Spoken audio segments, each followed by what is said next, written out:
Bonsoir, ici Christelle, bienvenue dans cette vidéo sur mon chemin vers Compostelle. Alors, premier soir, je suis arrivée là dans une famille d'accueil qui accueille les pèlerins à Saint-Fiacre-sur-Maine. Je suis hyper bien reçue, j'ai une chambre pour moi, c'est 4 étoiles pour le premier soir, c'est vraiment chouette. Et ça a été une super journée, j'ai eu mon premier tampon ce matin à l'église Saint-Jacques. Je vais vous le montrer dans un instant. Et puis j'ai aussi fait quelques petits microfilms dans la journée. Donc là je vais vous faire une petite compilation comme résumé de cette première journée que j'ai vécue. Voilà, merci de regarder cette vidéo. À bientôt. Et voilà, le lieu de mon premier pique-nique. Alors là, je peux vous dire que je viens de faire une pause démente, allongée dans l'herbe, entre deux arbres pour avoir un petit peu d'ombre, un petit peu de soleil. Vue sur la Sèvre, première loge. Et là, j'ai été vraiment bien pour mon premier pique-nique, vous voyez, la vue, très sympa. Et ça, c'est vraiment chouette.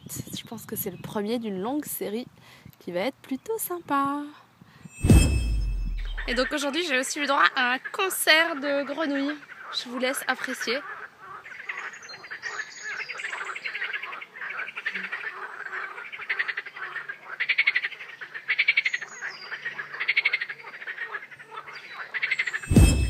Alors, petite pause là dans le vignoble nantais, vous pouvez voir derrière moi là des jolis pieds de vigne, un petit changement de paysage après les bords de Sèvres, c'est chouette. Et j'adore déjà parce que rien qu'aujourd'hui j'ai fait plein de rencontres grâce à la coquille qui est accrochée sur mon sac. Il y a plein de gens qui s'arrêtent tout à l'heure dans le centre-ville de Nantes, il y a un couple qui m'a dit « Oh, vous faites Compostelle ?» Nous on l'a déjà fait en plein de fois. Ensuite là il y a un monsieur qui a marché avec moi pendant un peu plus d'une heure. Lui il était à vélo, donc il allait tout doucement avec son vélo à côté de moi et il l'a déjà fait plusieurs fois à vélo, donc il m'a raconté ça. Puis juste après là j'ai croisé deux dames adorables. Il y en a une qui me disait « Ah mais j'ai vu à chaque fois, je vois chez Jean-Pierre Pernaut le midi à 13h des gens qui font Compostelle, j'en avais jamais rencontré en vrai, ça me fait plaisir. Je vais acheter le journal, parce que oui, Ouest France est venu me voir ce matin, donc je vais avoir un article dans le journal ces jours-ci. Donc elle m'a dit « Je vais acheter le journal, si je vous trouve, je vais découper l'article, c'est adorable. » Donc voilà, je trouve ça génial dès le premier jour, là c'est ça qui me redonne de l'énergie et du cœur, parce que j'avoue que le sac là est un peu lourd et que mon dos est déjà en train de me dire qu'il n'est pas très content. Donc ça me fait vraiment hyper plaisir de rencontrer plein de gens et d'échanger parce qu'on me repère, c'est très chouette. Voilà. Il y a une chance que je boive un petit coup ce soir. Je vous laisse regarder le panneau derrière, ça devrait m'aider à dormir. Je suis arrivée à Saint-Fiacre, plus que 1 km et c'est bon.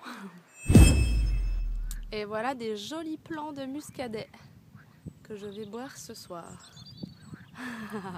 Si tout va bien.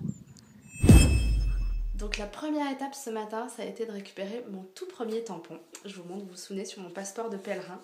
Et donc regardez, premier tampon ce matin, paroisse de Nantes, église Saint-Jacques. Et voilà, c'est vraiment chouette parce que ça va être le premier tampon Saint-Jacques et le dernier tampon Saint-Jacques. Donc je suis super contente, c'était un grand moment d'émotion. Monsieur le curé m'a fait venir devant tout le monde à la fin de la messe pour me mettre mon petit tampon très officiellement à l'autel et ça m'a beaucoup touchée, donc c'était vraiment super.